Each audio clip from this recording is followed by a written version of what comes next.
my name's Aaron Rolph. This is the bike I used on the Great Escape, which was a 2,700k trip from the Scilly Isles to Shetland. Let the games begin.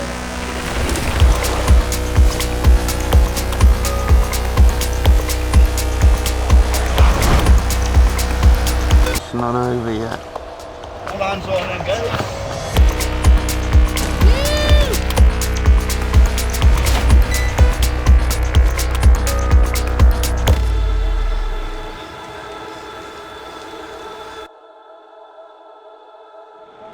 So we've got a Genesis Datum, which is actually a carbon sort of all-road gravel bike, pretty lightweight. Most of the components are carbon as well, so all in it would have been light had I not packed so much stuff with me. Then you've got the Shimano GRX group set, pretty much entirely with the brakes as well. Just a single ring on the front, simple enough, and a nice big cassette for the steep hills. And usually I've got some aero bars for this, despite the 40C comfy tyres.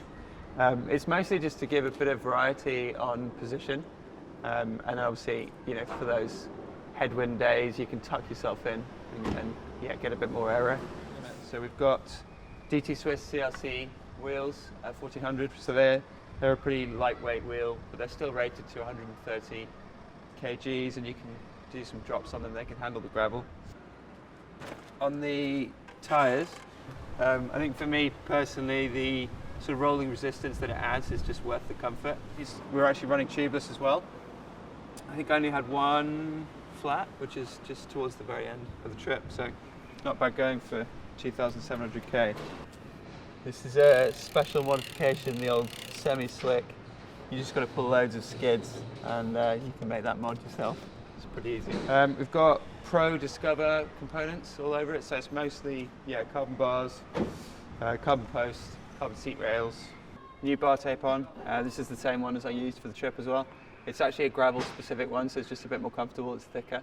Shut up. It's a nice quiet street. This guy comes and throws a load of stuff in his van. Throw him in his van, wouldn't it? So for the restrap bags, although we were obviously shooting the film, so it did have sort of some support, I wanted to kind of carry all my own camping stuff throughout the trip.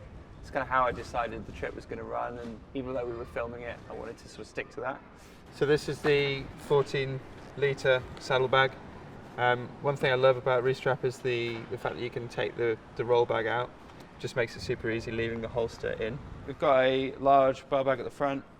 Just got my sleeping bag in it.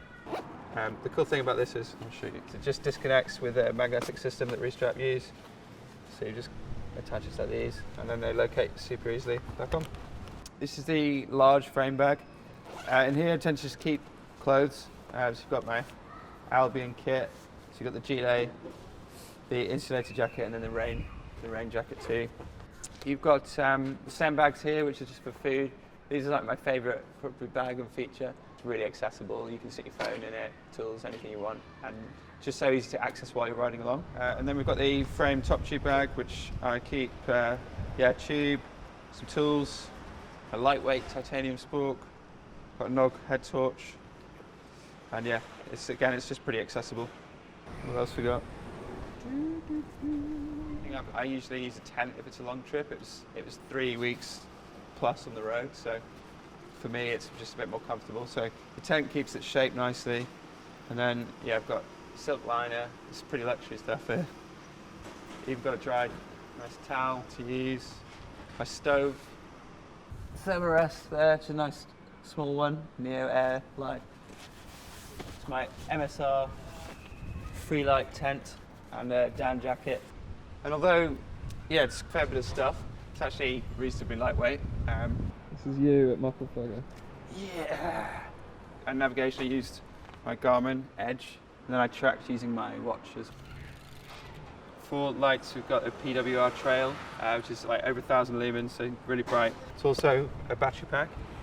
So it's a power pack that when you can just charge up one item, and then you can charge your phone and use it for a light. It just simplifies your electrics on the road. And then on the back, we've got just a Cobbo, quite simple, nice LED light. Got loads of different modes, which is pretty good fun.